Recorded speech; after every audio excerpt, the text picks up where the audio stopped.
కేవలం 90 సెకండ్స్ లో 5 హెడ్లైన్ వార్తలు చూసేద్దామా? స్వెన్ నెట్వర్క్ సుత్తిగా సుత్తి లేకుండా. ప్రముఖ టెక్ దిగ్గజం యాపిల్ తన సరికొత్త ఐఫోన్ 17 సిరీస్ ను మంగళవారం ఆవిష్కరించింది.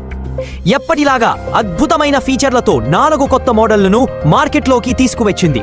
అయితే ఈసారి ఐఫోన్ ఎయిర్ పేరుతో అత్యంత పలుచని తేలికైన ఫోన్ ను పరిచయం చేసి అందరినీ ఆశ్చర్యపరిచింది.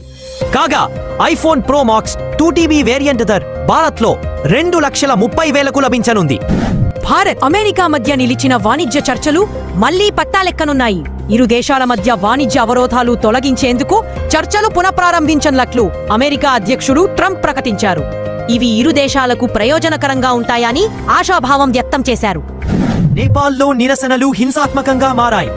ఈ ఆందోళనల మధ్య నేపాల్ మాజీ ప్రధానమంత్రి జాలనాథ్ కనాల్ భార్య రాజ్యలక్ష్మి చిత్రకార్ సజీవ దహనమయ్యారు. రాజధాని కాఠ్మండులోని వారి నివాసాన్ని ఆందోళనకారులు చుట్టుముట్టి ఇంట్లో ఉన్న ఆమెను బయటకు రానివ్వకుండా అడ్డుకుని ఇంటికి నిప్పు పెట్టారు.